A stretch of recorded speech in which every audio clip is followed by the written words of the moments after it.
students, today we will discuss our very important topic that is differentiation. ठीक है, differentiation क्या है? ये बहुत इंपॉर्टेंट टॉपिक है फिजिक्स का. आपको हर जगह पर सारी फिजिक्स +1 +2 की सारी फिजिक्स में डिफ्रेंसिएशन की ज़रूरत आएगी. ठीक है, आगे लेक्चर को कंटिन्यू करने से पहले हमें डिफ्रेंसिएशन सीखना होगा कि डिफ्रेंसिएशन क्या है. आपने क्लास 9th 10th में क्या पढ़ा है? 9th 10th में आपने स्लोप पढ़ी है मैथ में. स्लोप कैसे गिवन होती है? Slope is equals to tan theta पढ़ा है आपने. ये आप पढ़कर आए 9th और 10th में.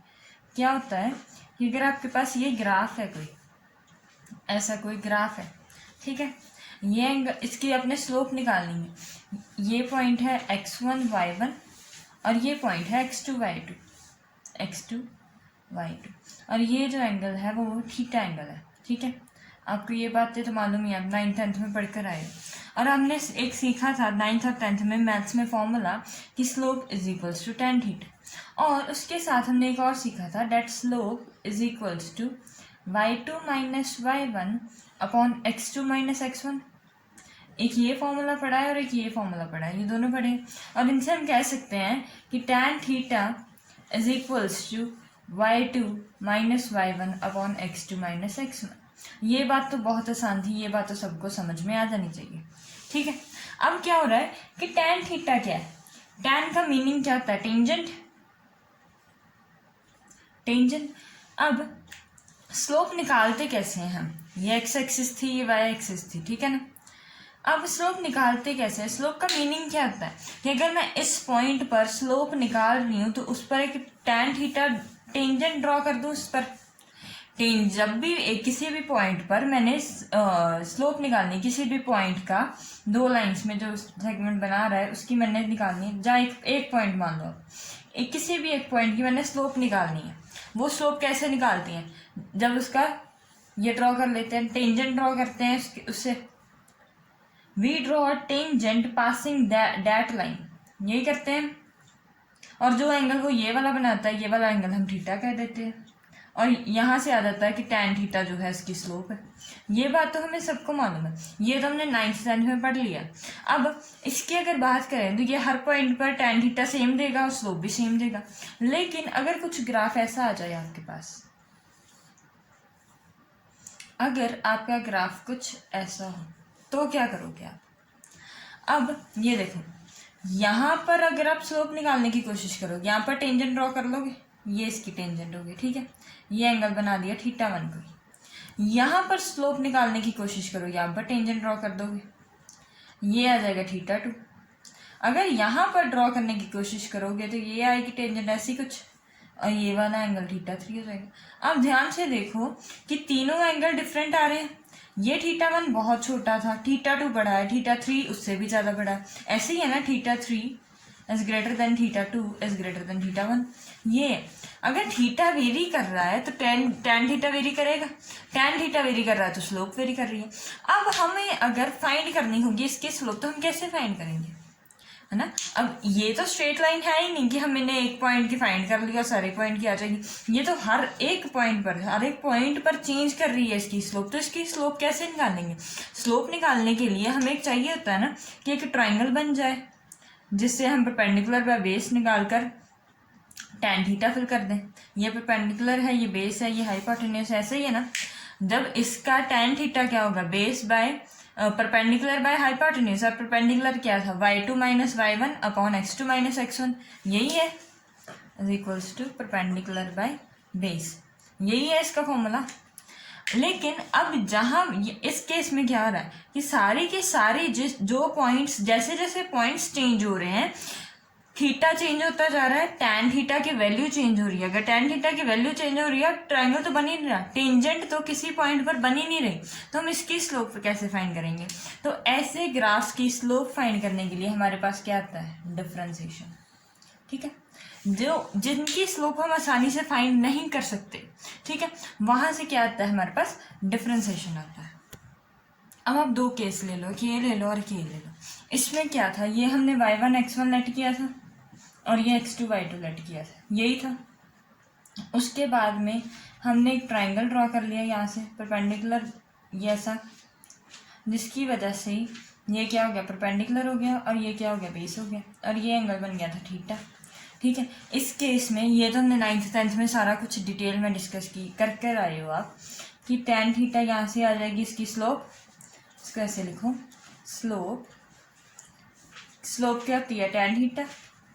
tan थीटा क्या था, परपेंडिकुलर अपॉन बेस, और परपेंडिकुलर क्या था, ये वैल्यू y1 x2 y1, और ये क्या है x1, ये y2 है, सॉरी ये वाला जो पॉइंट है ये x2 है और y1 है। ठीक है, ये वाला पॉइंट ऐसे है, तो इसका बेस कैसा आएगा, y1।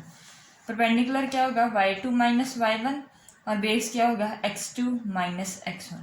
ठीक है, इतनी बात आपको समझ में आ गई कि इसकी स्लोप कैसे है। अब इसमें क्या हुआ था, हमने टेंजेंट ड्रॉ किया था। जब हमने एक टेंजेंट ड्रॉ किया और वो स्ट्रेट लाइन आ गई, और वो हर एक पॉइंट के लिए सेम टेंजेंट है, जितने भी पॉइंट आप ले लोगे टेंजेंट सेम है, थीटा सेम है, तो सारी की सारी लाइन की स्लोप यही आएगी। ठीक है, लेकिन अब ये केस में क्या हो रहा है, जैसे यहाँ पर आप कोऑर्डिनेट ले लो, कोई x1 y1, यहाँ पर लिया x2 y2, ये ले लिया आपने x3 y3, सारे के थीटा डिफरेंट, सभी लाइंस का थीटा जो है वो डिफरेंट है, एंगल डिफरेंट है, स्लोप तो आसानी से निकल नहीं पाएगी। तो इसके लिए हमने अब क्या करना है कि अगर मान लो कि सारे के सारे पॉइंट्स तो डिफरेंट है, लेकिन अगर ये हो जाए कि ये जो x2 और x1, ये आप दो पॉइंट ले लो, इसको 2 को रहने दो, ऐसे पॉइंट ले लो, एक ये ले लो और एक ये मान लो x2 y2। ठीक है, ये आपका x1 y1 और ये x2 y2। जब ये दूर है, बहुत दूर है, तो हर एक पॉइंट की स्लोप चेंज हो रही है। अगर मैं ऐसे करूं कि ये वाले जो पॉइंट है इसको बहुत पास ले जाऊं, उसके बहुत पास इतना, तब तो ये straight line almost straight line बन ही रही है ना। इसको ऐसे देख लो, जूम करके ऐसे दिखेगा ये कि ये x2 और y2 हो गया, और यहाँ पर आ गया कुछ x1 y1। अब जो ये वाली लाइन है ये ऑलमोस्ट स्ट्रेट लाइन आ रही है, तो अब क्या हो सकता है, हम यहाँ पर लगा सकते हैं, यहाँ पर हम बेस ड्रॉ कर लेंगे और परपेंडिकुलर ड्रॉ कर लेंगे। तो यहाँ पर क्या हो जाएगा, ये वाला पॉइंट अब क्या हो जाएगा, x1 y1, ये x2 y2, और ये कुछ ऐसा ट्राइंगल बन जाएगा। इसको आप यहाँ पर देख लो, ये कुछ ऐसा ट्राइंगल बन जाएगा छोटा सा, ये x2 y2, ये x1 y1। ठीक है, ये परपेंडिकुलर हो जाएगा और ये थीटा हो जाएगा। इस छोटे से, बहुत छोटे से पार्ट के लिए ये वाला फॉर्मूला वैलिड हो जाएगा यहाँ पर। ठीक है, और यहाँ की स्लोप कैसे आएगी, स्लोप फिर से क्या होगी, ये वाला, ये लेंथ कितनी है, y2 माइनस y1, और ये वाली लेंथ कितनी है, x2 माइनस x1। ये ऐसे ही है, जो यहाँ पर था वही हमने यहाँ पर लिख दिया। ये लेंथ कितनी थी, y2 में से y1 माइनस कर दो, ये लेंथ आ जाएगी, x2 पूरे में से x1 माइनस कर दो, ये वाली लेंथ आ जाएगी। वैसे ही हमने यहाँ पर किया कि ये वाली लेंथ कितनी हो जाएगी, y2 माइनस y1 और x2 माइनस x1। लेकिन हमने ये सपोज किया कि ये बहुत पास गए हैं एक दूसरे के। जब ये दोनों पॉइंट्स आप बहुत पास आएंगे, will nearly be assuming having the same value, almost same value नहीं होगी, ऑलमोस्ट सेम वैल्यू, बहुत थोड़ा सा डिफरेंस रह जाएगा, तो वो वैल्यू क्या हो जाएगी, इसको जब बहुत पास जाएंगे। ठीक है, तो ये डिफरेंस भी बहुत छोटा सा होगा। जो बहुत छोटा सा डिफरेंस होगा उसको हम कह देंगे dy एंड dx। ठीक है, इस केस में इसकी स्लोप कितनी आएगी, dy बाय dx। आपको ये बात समझ में आई, क्योंकि हमने थीटा हर एक में वेरी कर रहा था, तो हमने एक बहुत छोटा सा ट्रायंगल लिया जिसमें हमने कंसीडर किया कि x1 और x2 बहुत क्लोज है। जब x1 और x2 बहुत क्लोज थे तो इनका जो डिफरेंस था, स्लोप वैसे क्या नहीं थी, y2 minus y1 upon x2 minus x1, लेकिन ये डिस्टेंस बहुत ज़्यादा छोटा है, और फिजिक्स में जब डिस्टेंस बहुत ज़्यादा छोटा हो तो हम उसे कह सकते हैं dx। ठीक है, small distance,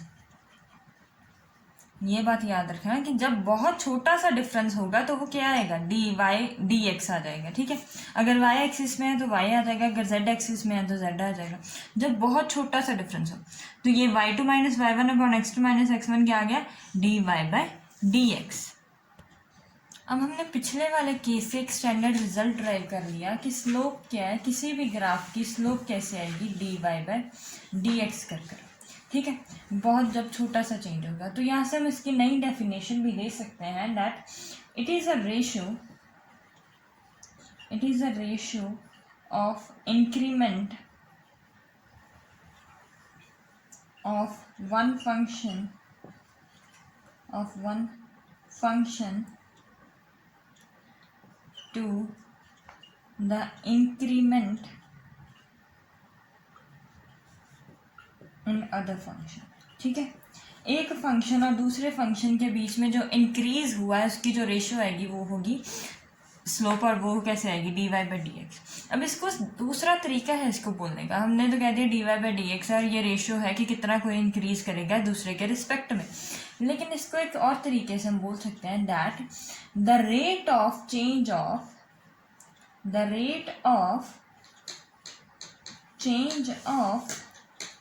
y with respect to x। ठीक है, ये बात बहुत ध्यान में रखने वाली है, ये बात आगे बहुत ज़रूरत आएगी। ये बात क्या कह रही है कि स्लोप कैसे आती है, d Y by D x को हम ये भी कह सकते हैं the rate of change of y with respect to x. ये दोनों बातें सेम ही है, लेकिन सिर्फ मैंने लैंग्वेज डिफरेंट कर दी। इसमें क्या है, रेशियो है कि एक फंक्शन जो है, कोई भी एक पहले वाला वाई फंक्शन कितना इंक्रीज किया दूसरे फंक्शन में, और इसको दूसरा तरीका ये बोलने का है the rate of change of y with respect to x. ठीक है, ये बात आपको समझ में आई। अब ये जो हमने पिछली बातें जो भी की हैं डिफ्रेंसिएशन के बारे में, ये सिर्फ रटने वाली बातें थी, ये आपको फिज़िक्स में कहीं पर भी ज़रूरत नहीं पड़ेगी। जिस चीज़ की ज़रूरत पड़ेगी ना आपको फिज़िक्स में, वो है इसके रूल्स। जो मैंने पीछे वाली जो भी बातें बोली हैं वो सभी भूल जाओ, सिर्फ वो आपको थी समझाने के लिए कि डिफ्रेंसिएशन आया कहाँ से और क्या कैसे हम करने हैं। इसको हम आपको एक्सप्लेन किया कि हम क्यों कर रहे हैं, इसके करने की ज़रूरत क्या है। लेकिन जो हमें ज़रूरत है फिज़िक्स में पढ़ने की, इसके हैं वो रूल्स। ठीक है, इसमें बहुत सारे रूल्स हैं, रूल्स कह लो, फॉर्मूले कह लो डिफ्रेंसिएशन के। ठीक है, अब पहला रूल है इसका y इज इक्वल्स टू के। अगर कोई भी फंक्शन है, मान लो कि y की वैल्यू दे दी है आपको 2, या y की वैल्यू आपको दे दी है 3, y की आपको वैल्यू दे दी है 5, ऐसी कोई वैल्यूज़ आपको दे दी। अगर आपने इसका D Y by D X निकालोगे, D Y by D X क्या होगा, स्लोप ना, तो वो क्या आएगी, 0 हमेशा। ये पहला रूल है कि किसी भी कांस्टेंट की जो d Y by D x slope होगी वो हमेशा 0 आएगी। ठीक है, इसका क्या होगा, पहला रूल है d Y by D x is equals to 0। इस बात को हम एक्सप्लेन भी कर सकते हैं। मान लो जैसे कि y इज इक्वल्स टू 2 है, ये लाइन होगी, स्ट्रेट लाइन होगी ना, ये स्ट्रेट लाइन होगी। अब ये 2 है और ये 1 है, y इक्वल टू 2 की लाइन ड्रॉ होगी। अब किसी भी पॉइंट पर इसकी टेंजेंट ड्रॉ करो तो क्या एंगल बन रहा है, 0 एंगल बन रहा है ना। y एक्स एक्सिस के साथ कितना एंगल आएगा, हमेशा किसी भी पॉइंट पर टेंजेंट ड्रॉ कर लोगे तो हमेशा 0 एंगल। ठीक है, तो ये क्या आएगा, हमेशा 0, तो tan थीटा 0, थीटा 0 है तो tan थीटा भी क्या होगा, हमेशा 0। स्लोप क्या होगी, हमेशा 0, और स्लोप क्या थी, d Y by D x. ठीक है, अब सेकेंड रूल है कि अगर फंक्शन है y is equals to x raise to power n। ठीक है, तो उसकी डिफ्रेंसिएशन क्या हो जाएगी कि जो n है, जो उसकी पावर है, पावर इज n, पावर आगे आ जाएगी और पावर में से एक कम हो जाएगा। ठीक है, ये बात समझ में, पावर आगे आ जाएगी और उसमें से एक कम हो जाएगा। जैसे कि अगर मान लो कि x is equals to y equal to x square, y equal to x raise to power 5 है, y equal to x raise to power half है, तो क्या होगी, इसकी डिफ्रेंसिएशन कैसे निकालोगे आप, d Y by D x, ये स्लोप होगी, पावर आगे और जो वैल्यू है वो सेम, और पावर में से एक कम हो जाएगा। n आगे और n में से एक कम होना, पावर आगे और पावर में से एक कम हो गया, ये क्या आ गया, 2x। ठीक है, अब यहाँ पर देख लो, यहाँ पर d Y by D x कितना आएगा, 5 आगे आ जाएगा और x में से एक कम हो जाएगा। यहाँ पर क्या होगा, हाफ है, पावर जैसी भी हो वो हमेशा आएगी आगे, हाफ आगे आ गया और उसमें से एक कम हो जाएगा। 1 half minus 1 is minus half. ठीक है, ये बातें कुछ रटने वाली हैं, ये चैप्टर रटने वाला ही है। आपको इसके रूल्स हमेशा रटने पड़ेंगे। पहले पहले दिक्कत आएगी आपको, लेकिन धीरे धीरे धीरे धीरे धीरे धीरे बहुत आसान हो जाएगा। ये सारी फिजिक्स में ज़रूरत इसी की पड़ेगी, डिफ्रेंसिएशन की पड़ेगी। ये जो फॉर्मूले हैं जिन्होंने नॉन मेडिकल रखा है वो तो आगे तंग होने वाले हैं, क्योंकि ये +2 में आप पूरे ड्राइव करोगे फर्स्ट फॉर्मूले से। लेकिन मेडिकल वालों के लिए आसान होगा थोड़ा, फिर भी सिर्फ बात ये रखनी है कि आपको इन फॉर्मूलों को सिर्फ रटना है, आपको याद करना है। तो दूसरा फॉर्मूला था हमारे पास y is equals to x की पावर n हो।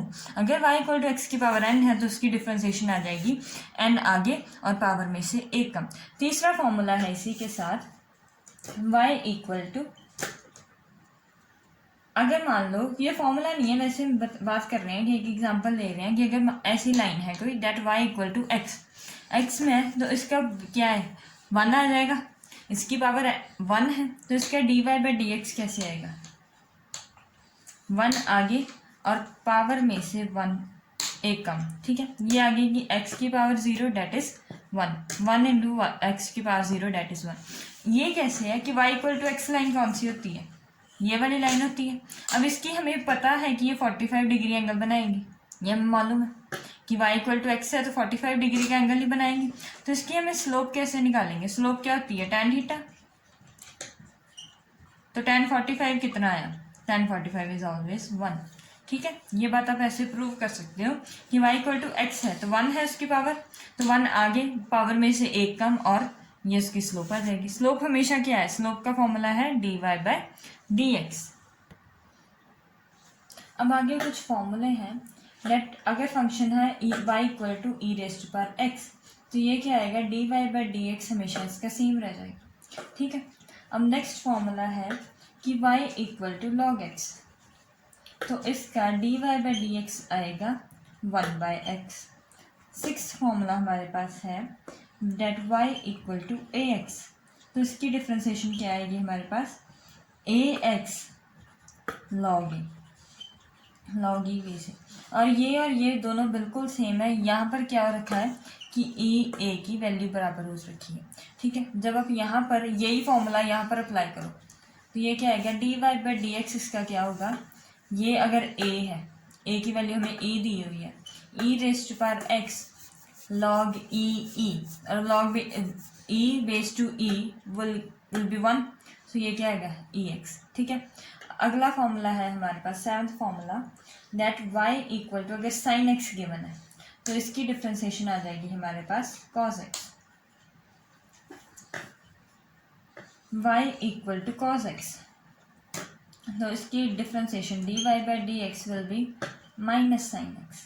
ठीक है, अगला है हमारे पास y equal to tan x की डिफ्रेंसिएशन आएगी secant स्क्वायर x।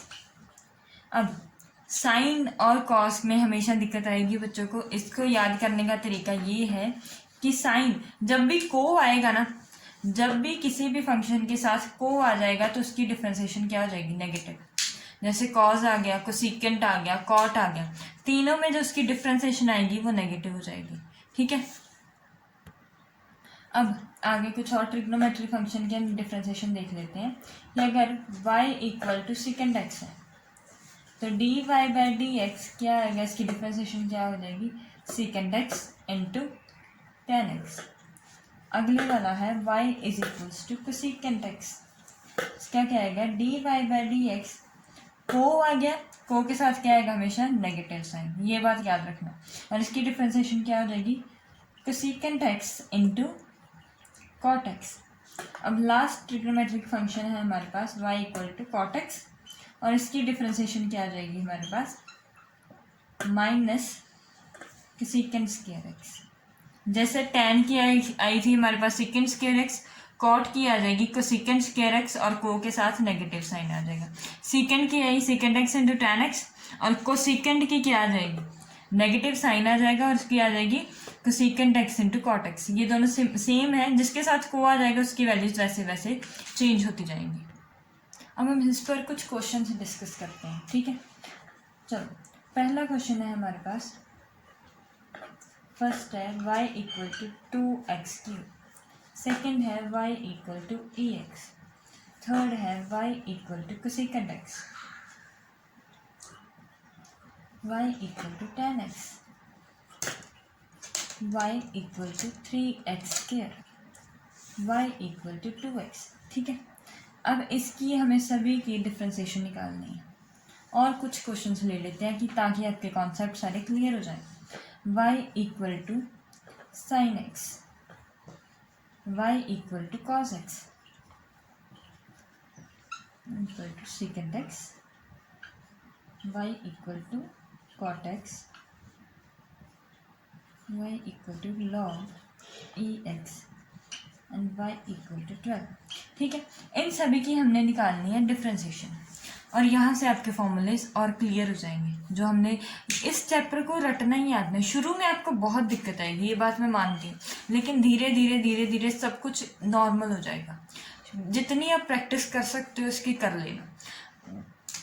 ठीक है, तो अब हम इसको शुरू करते हैं कि ये क्या है कि y इक्वल टू 2x³ ठीक है, कांस्टेंट है तो कांस्टेंट तो बाहर ही आ जाएगा, इसका dy/dx आएगा, 2 बाहर जैसे पहले बाहर था वो तो बाहर ही आएगा।